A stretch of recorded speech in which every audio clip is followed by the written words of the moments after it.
Welcome to the Jewish Education Experience podcast with your hosts, Yasmina and Ari, who will be uncovering gems of wisdom with Jewish educators from around the world.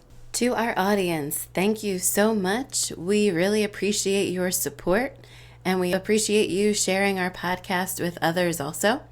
Please consider supporting our podcast financially by contributing via Zelle, jewisheducationpodcast@gmail.com, or by joining our Patreon community, www.patreon.com/Jewish Education Experience Our guest Podcast. today is And Rabbi to all of Moshe you, Yosef Jewish educators Gewirtz, and whose students of parents Jewish were education both around the teachers. world, Rabbi Chizku Gewirtz v'imtzu. Sr. May you was be a Judaic strengthened and Studies encouraged in teacher, your holy principal, and endeavors. college Hillel director for many years, while his mother taught remedial mathematics in Catholic schools as an employee of the New York City Board of Education.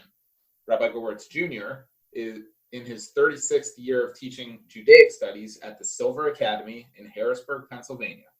He graduated Queens College, New York, with a BA in psychology, studied Jewish education at Torah Umesorah's Teacher Training Institute, and received his rabbinic ordination, Yora Yora Yadin Yadin, from the Rabbinical Seminary of America, Yeshivas Chafetz Chaim in Queens, New York, where he remained to study and mentor younger students at the seminary's Rabbinical Graduate Institute, Kollel Ner David. After 11 years at RSA, he taught for 2 years at the Wisconsin Institute for Torah Studies in Milwaukee before coming to Harrisburg.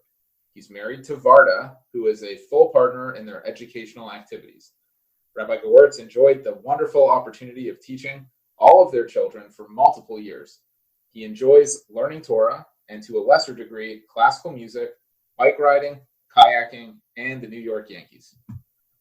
Rabbi Gewirtz, I hope I didn't miss anything there. That's the whole thing, the whole story. Well, hello, Rabbi Gewirtz. Welcome and thank you so much for coming onto our podcast today. We're really blessed to have you.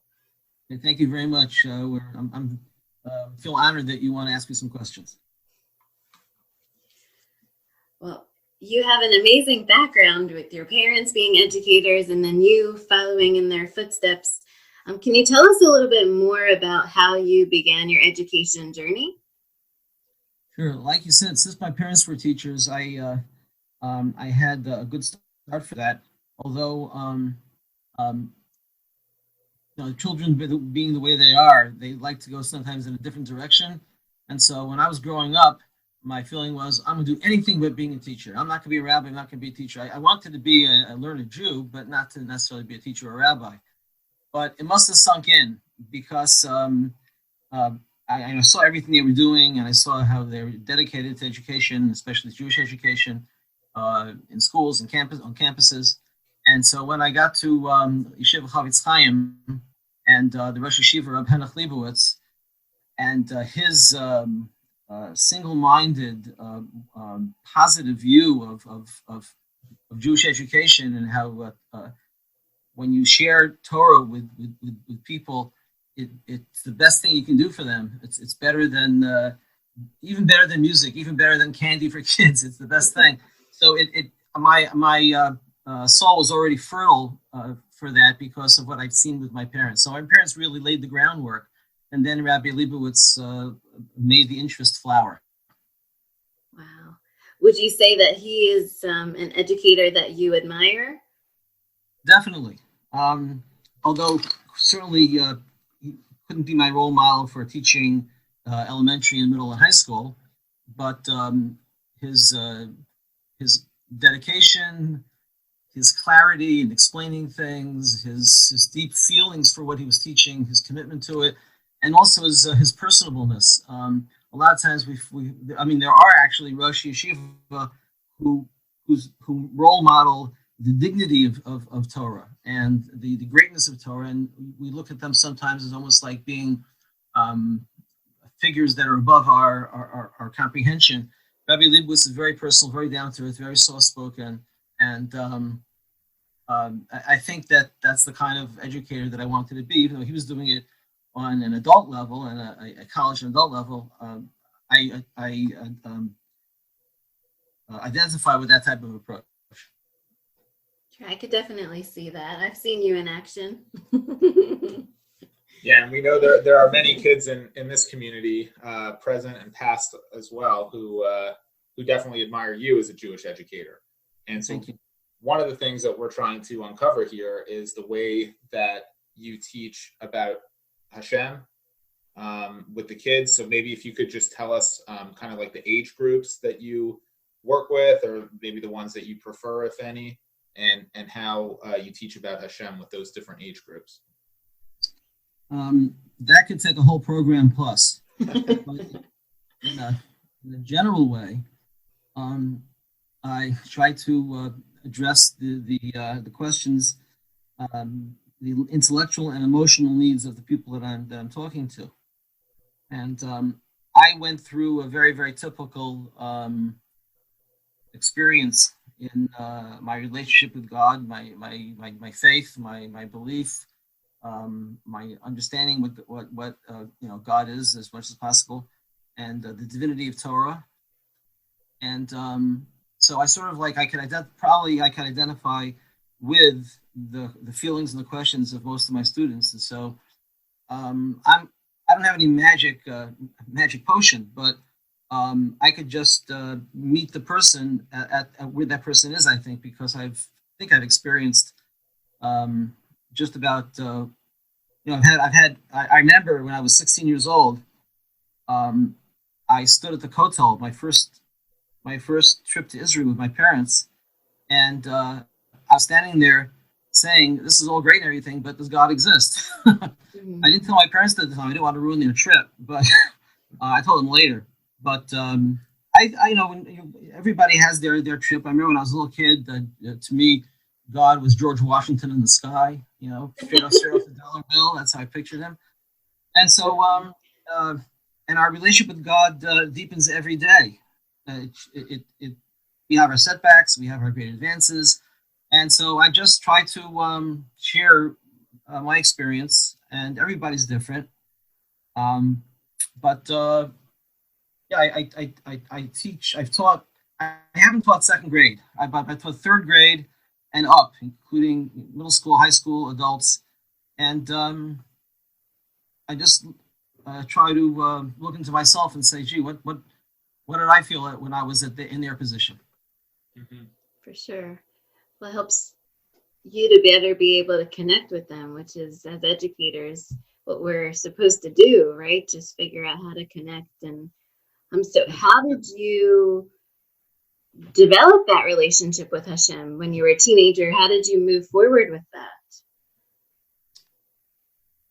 So it's all Torah learning. Okay. It's all Torah learning. The Rambam says that Maimonides says that we discover a love and an awe for God primarily through two things. One is through science, through studying the creation, and also through Torah. Some people feel that there's a conflict between the two, and there are plenty of books to talk about the fact that there really is not. There are challenges, but no conflict. And I read some when I was a teenager. I read some very, very important books about this. Rabbi Leib Kelman has some books today that are very popular. I'm sure you know about. And but the more one is impressed with Torah, the beauty, the depth of it, and there's nothing in it. There's nothing like it in any other religion. And you can do some comparative religion, and the books that I mentioned talk about that. But the way you get the connection to Hashem is through both emotionally and intellectually, philosophically, is through studying Torah. Keep studying Torah. Musar is very important because when you study Musar, you learn what you are about. You can identify your emotions. When you wake up with a bad day, you know why you're having a bad day, and you know how not to share it with others. So it all comes from Torah. Right. So just so the listeners understand, I think with you, it's pretty clear that you practice what you preach, right?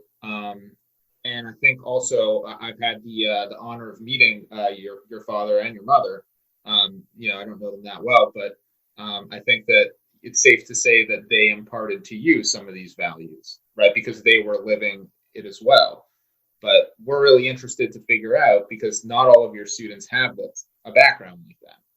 So, but we know that they've been inspired by you, and they see you as kind of a model of, what a Jew should be or how to act in a certain way. So is it a lot more difficult to educate the children about God if they haven't had that background? It's a very good question. Rabbi Samuel Raphael Hirsch explains that the reason why the fifth commandment, the commandment to honor parents, is on the right side, on the first side of the on the first tablet, together with all the other all their mitzvot of relationship to God. His explanation is that one learns a relationship with God through one's relationship with his or her parents. One sees parents as a loving figure, a wise figure, a fair figure, and the more that is true by parents, the more one can have a relationship with God. And so it's not that hard. Of course, there are the challenges about the origin of the universe and about the Holocaust. These are big challenges and have to be understood, but there are many challenge, the biggest challenge with someone who has not grown up observant is someone who hasn't had a good relationship with parents. Oh, that's because interesting. That's the only jump off point that we can have for the feeling of the relationship with a loving, wise individual. Right, definitely. Would you say that could be the biggest challenge that you have faced and continue to face as an educator? That is definitely one of them. I think that the biggest challenge is trying to meet every student where he or she is. One of the wise things I heard from another teacher of mine was, we don't teach subjects, we teach students. And so the individualization is very, very important. And that's not only an educational style, that whether it's visual or auditory, kinesthetic, it's also emotionally what every child needs. And based on the child's background, based on what kind of day the child is having, and just coming in and trying to be really a parent to a classroom of children and doing it all at the same time is a very, very big challenge.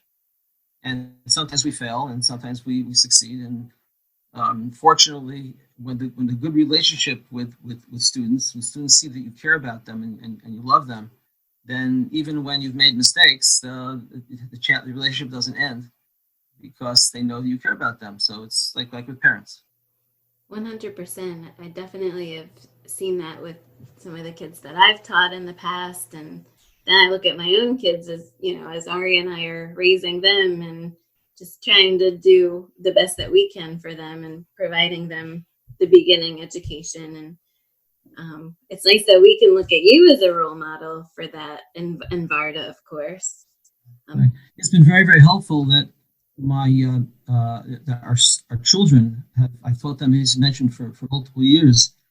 So what I tried to feel in the classroom was, I tried to feel as much as possible the same for my children and my students. And I didn't downgrade the feeling towards my children. I tried to upgrade the feeling of my students. So it was right there in front of me. And I saw it wasn't that hard to do. But that's, I guess, where I learned that it's interesting. Going back to my Rosh Yeshiva, and his Rebbetzin never were blessed with children of their own. But the hundreds and maybe thousands of students that they taught were their children. And I guess that's another way that he was a role model for me in looking at students as children. As the Torah says, refers not just to your children, refers to your students. teaching your children the Torah means teaching any student that you have that you treat like a child, and you're responsible for the spiritual growth of that child. 100%. I definitely agree with that. How do you think that we can help our children build a proper Jewish foundation? That's a very good question. And students. It dovetails with the previous question you asked about children that don't have much of a religious background. The most important thing is midot, is good personality traits, which, by the way, in Silver Academy, we emphasize a lot. We have our midot of the week, and we really use it throughout as much as we can throughout the curriculum. The role model for this kind of approach is our mother Rivka Imenu. Many of the commentaries want to know when Eliezer was sent out by Abraham to find a wife for his son Yitzchak. So Eliezer goes to the well, and he doesn't say, "How am I going to find a diamond in not just a haystack, but in something bigger than a million haystacks?" I mean, our matriarchs and patriarchs were extremely unique individuals. How do you find somebody like that, just like that? So he prayed to God that a woman would come out who would show great kindness. And that's what happened. So the question is, but how do you know? He didn't ask any questions about her belief, about whether she believed in God or not, whether she believed in idols. Is she an idol worshiper? The whole society there was idolatry. Why didn't he even check into that? And so the answer that I saw, a very beautiful answer, is that if a person has good traits, then one will be able to think logically. And since Judaism is logical, it makes sense that there's a God, and God has expectations of us, and God would communicate with us. Since this all makes sense, the only thing that would stand in the way of accepting that is if a person has a bias. The bias could be because I don't feel like it. I'm enjoying the life that I am. It's sort of like a person is bribed by his experiences. Right. When he saw the Rivka put everything aside to feed him and his camels, and Rabbi Aryeh Kaplan points out in his commentary that this must have taken hours, 10 camels. It was an awful lot, and she's one person going back and forth between the well and the trough. She put all that aside. So obviously, her interests, her fact that she had, a tasty breakfast, or whether she has to get home to do something of her own, was on the back burner. That's the kind of person who could also put interests on the back burner, even if it would conflict with her obligations to God. Wow. And so the most the clearest thing, the best favor that any parents can do is to, as I mentioned before, for her treat their children with love and fairness and wisdom, and that way the children will adjust that and transfer it to God.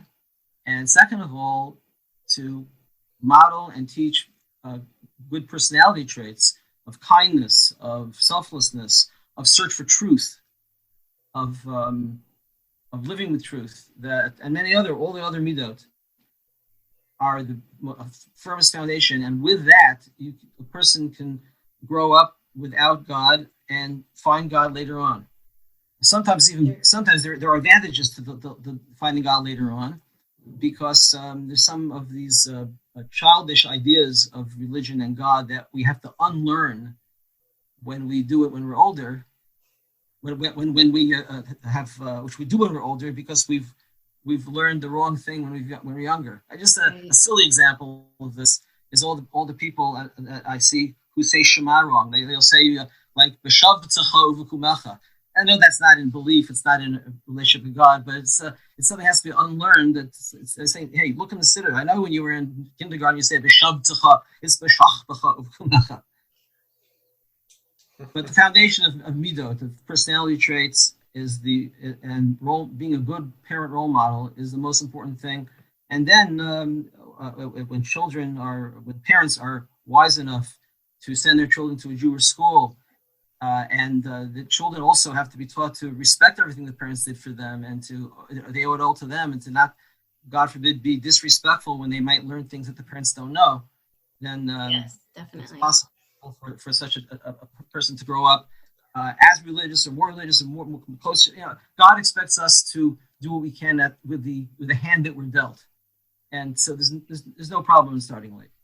So, what would you say about the midos of the children that you teach? Is there something like distinct about the midos that children have? Like, are they generally good or bad, or are there certain ones that they're better at? And then as they get older, it changes, or what do you see there? Well, one of the best midot that children have is open-mindedness and a sense of being. They're not jaded, they're not cynical. So things that they see their teachers are taking seriously, they'll take seriously. And sometimes, like recently, some of my students, there was a general attitude of being a little cynical right at the beginning of the day, and I just pointed them out, and it stopped just like that, because they were aware we were talking about. When you talk about midot and you learn musar, which I know that two of you are very serious about, so you become conscious of what you're feeling, and you know how to adjust it, and to look for the sources. Why was I feeling that way, and what can I do to change it? And so the stress on midos at the Silver Academy helps children learn how to do that. Yeah, no, it's an amazing answer, because sometimes we hear from other educators that we've spoken to that sometimes it's like it gets out of control in the classroom, and they feel like the kids are giving them a really hard time. So I don't know if that happens with you, or it seems like maybe if it does, you have a way of dealing with it. But the next question here is kind of, how do you stay motivated while teaching? So yeah, 36 years does accomplish a lot. Yeah, certainly, no one's perfect. And recently, I came into I came into school needing some more sleep than I'd gotten, and I saw myself reacting a little a short way and not non-patient way. The students, and I told them, I'm a little grumpy today, so please pardon me. But that doesn't give you a license to do the wrong thing yourself. We'll all try to be good together and do the right thing together. And I'm sorry, what was the last question you asked?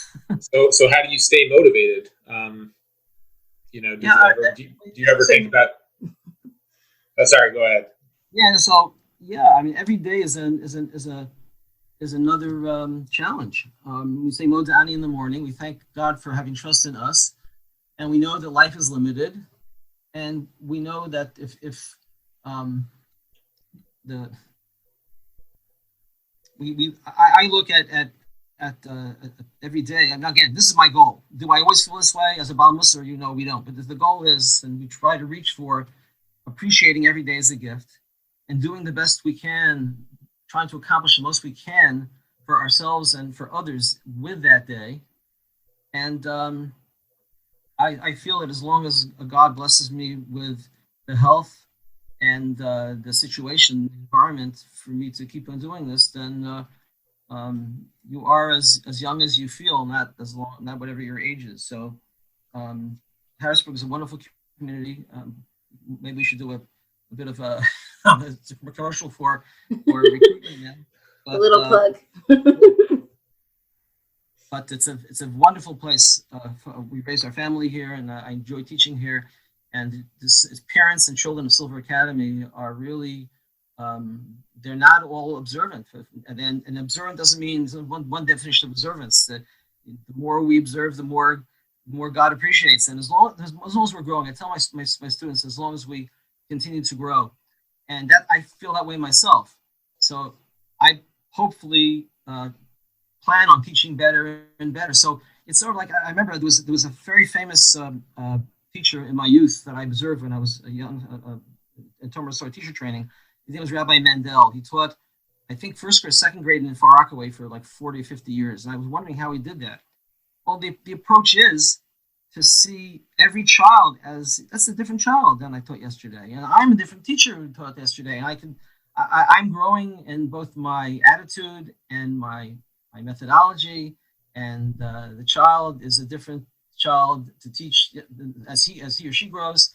So as long as God gives me the health and the strength and the opportunity, I would like to keep on doing it.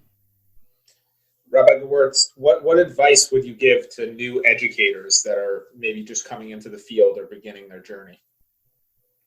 Okay, I had a tough beginning, and I think the most important thing is to keep on going past the inevitable difficult beginning. The toughest thing for me in the beginning, first of all, preparation is hard because you start with nothing prepared and you got to prepare. So fortunately, there are websites like chinuch.com that you can get things from. Other teachers, the computer allows us to do things a lot faster than we have, but it also opens up the want of frustration. Look how much I can do, and I don't have any time to do it. And usually when you're starting off, you have a young family also. So the other issue is class management. As much as they prepare you for class management in teacher training school, nothing prepares you for getting into the class and actually dealing with the challenges. It's true. But everybody told me, go past the first year or two, and it's going to get easier. And do a lot of davening during those for sure. Years. And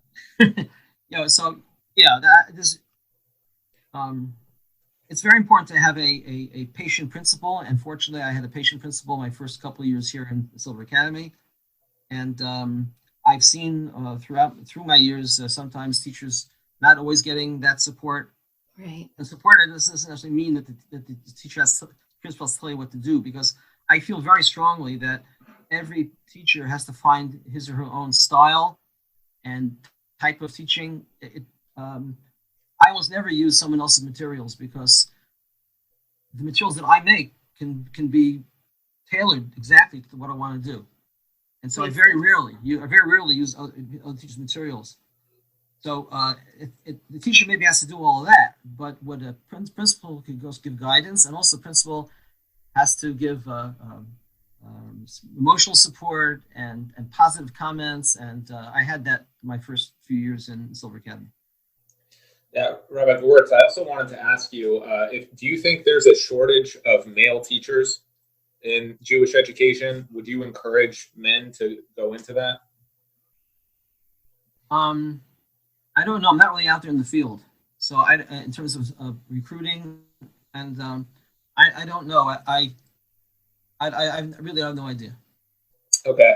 Well, I do also just want to ask you, because, obviously the coronavirus, and people are, there's people learning virtually.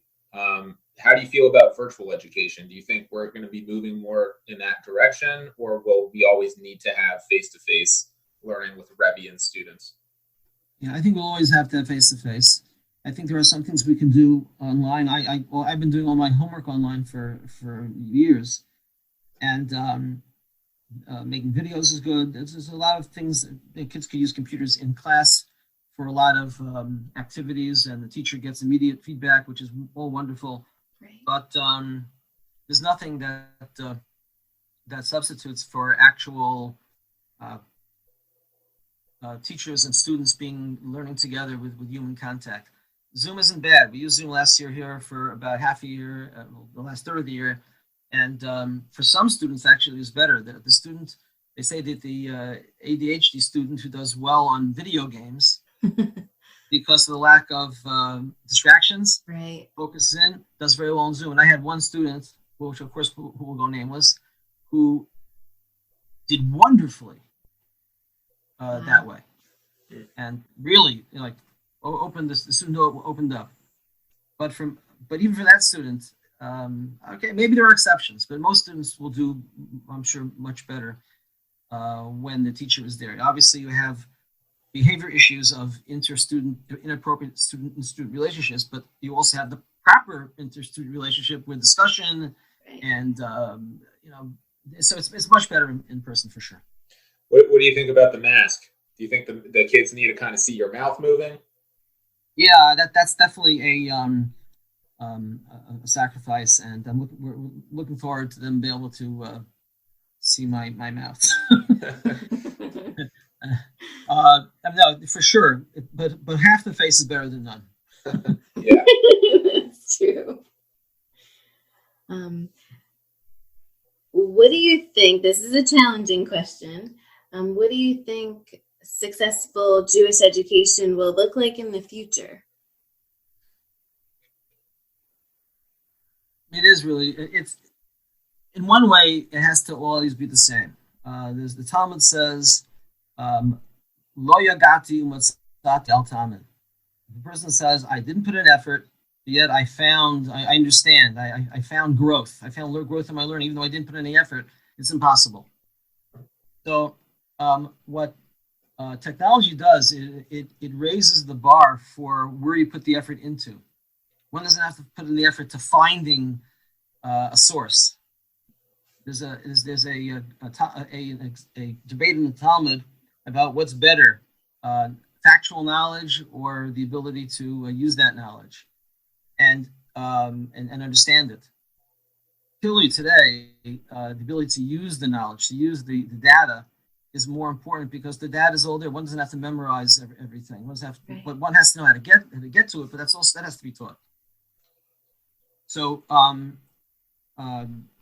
the Jewish education, I'm not sure what it's going to look like, what kind of technology we'll have, but it would always boil down to is teaching the students to think and to and thinking is an internal.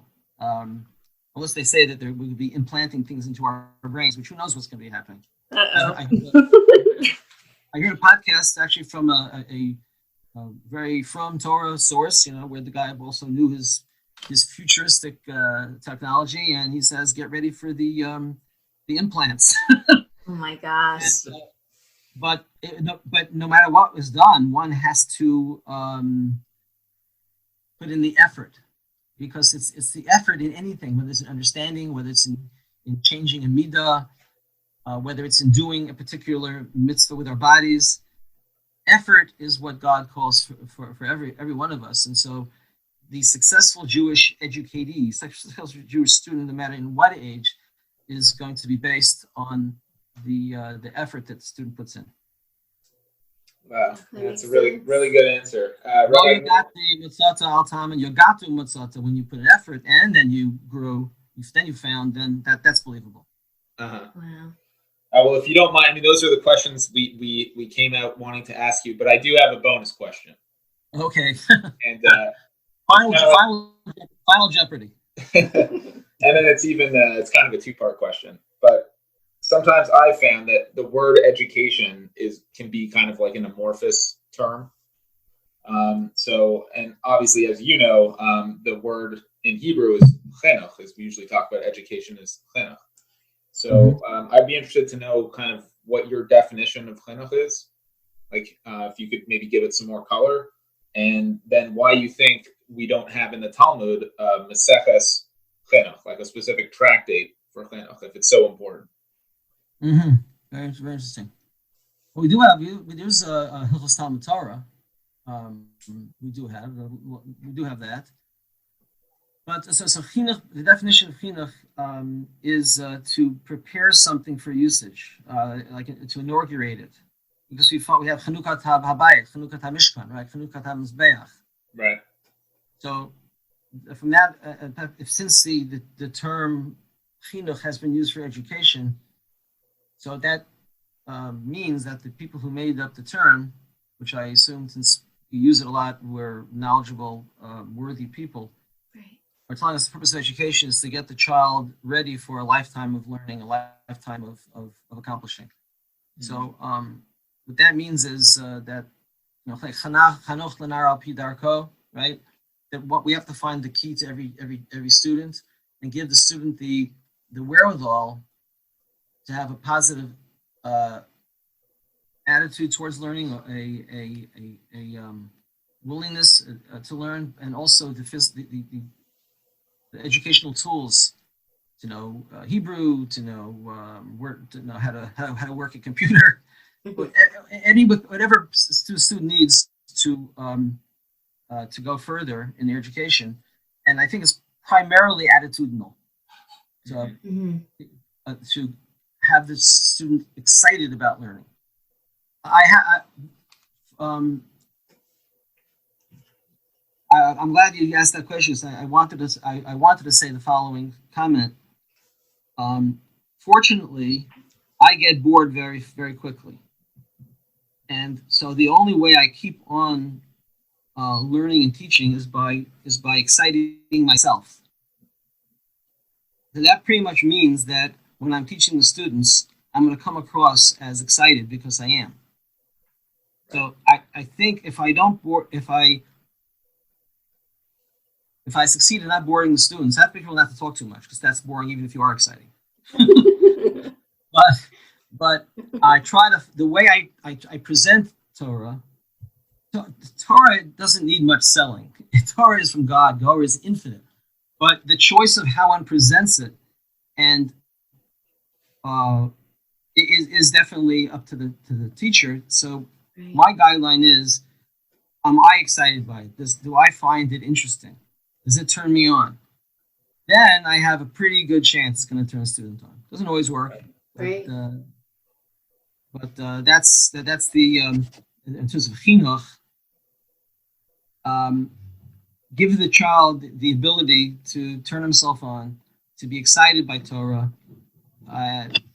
She should have the right attitude what that Torah could be exciting, Torah could be beautiful, and then give him the wherewithal to be able to continue the search on his or her own. There's a beautiful comment of Rav Avram Minahar, Avram Montepilier, I think if I'm saying it correctly, was a Rishon from the 1200s. He points out, he proves this from a Mishnah, that mitzvot are enjoyable, but the purpose of the mitzvah is not to give enjoyment. The hana that we get, the enjoyment we get from mitzvah is tangential. It's not the most important part of the mitzvah. It's not why mitzvah is given. However, he's proves from a Mishnah that one of the primary purposes of the mitzvah of learning Torah is to give us enjoyment. God wants us to have pleasure. Right. Yisharim says it, right? Mesil Yisharim, God wants to give us the ultimate in pleasure. Right. And the most pleasurable activity that we could possibly have in this world, in this lifetime, is learning Torah. And to help the students start feeling that way. It's hard to feel that way when you're learning a new language, and sometimes two new languages, Hebrew, Aramaic. But have the student to help the student realize that this is a lifetime of pleasurable activity, and every day you can discover something that gives you more and more hana, more and more pleasure. That's, I think, what chinuch is all about. Mm-hmm. Wow. Yeah. You make it sound easy. No, I stay up late at night. Well, we've definitely taken away some nuggets from you, and I love that you said, when you were teaching Torah, we have to watch how we're feeling about Torah, or how if we're not excited about Torah, our students, our children, they're going to pick up on that, and we want to be able to spread that on because, like you said, it is a lifetime process of a lifetime journey where we're learning Torah, and so I just love that you mentioned that. And what you're saying, Yasmina, what you're saying is that let's say a Friday night at a Shabbos meal. Let's say the parent who normally gives a Dvar Torah at the meal doesn't have anything to say. Maybe say nothing. Maybe too tired, haven't prepared. Maybe say something really, really quick. But if the teaching is too often boring and not inspiring, it's probably better not done. Better to read a story from a book than to say an uninspiring Dvar Torah. Find something that will be. What people are saying this nowadays. This is something I first heard about 10 years ago. That one of the most important things that parents can do before Pesach is to prepare the Seder. What they can teach them, not just prepare the foods, but prepare how they're going to run the Seder in terms of its educational content, in terms of the mitzvah of Magid, telling the story, and the whole thing. I mean, how is it going to be presented? And so the idea of having these toys to play with and things to throw around and dress up. it's a pretty recent idea, and of course it's in the Gemara, because the Mishnah talks about handing out nuts. The kids won't fall asleep, right? So the ideas are in it, but with our modern technology, we can well, even if we don't do Zoom Seders, we have a lot of interesting ideas that we could do. Rabbi Moshe Feinstein was famously said that a whole generation or two of Jews was lost by parents that had the commitment to keep Shabbos, let's say, but they said things like, "Schwer society, it's tough to be a Jew." What a destructive comment that was, he said. Rather to say, even if it's challenging, it's wonderful, but challenging but wonderful to be a Jew. Right. For sure. All in the perspective, I think. And well. All right. Well, yeah, we're gonna have to go back and hopefully, our hope is that people will listen to this and we can make some more Rabbi Gewirzes out there. And only if it's interesting, not if it's boring. Yeah. Well, it was a great honor to have you have this conversation with you. And thank you for giving me the opportunity. And we appreciate Ari and Yasmina, that you're building your family and you're doing what you do for the community here in Harrisburg. Yeah, we're the lucky ones. We actually get to know you in person. So thank you.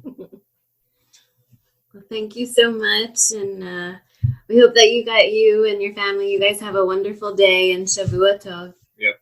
Okay. And thank you for doing this without the video, so I didn't have to watch what my face looked like. Okay. Shavua Okay, Shavua Tov. We'll see ya. Tov, all the best.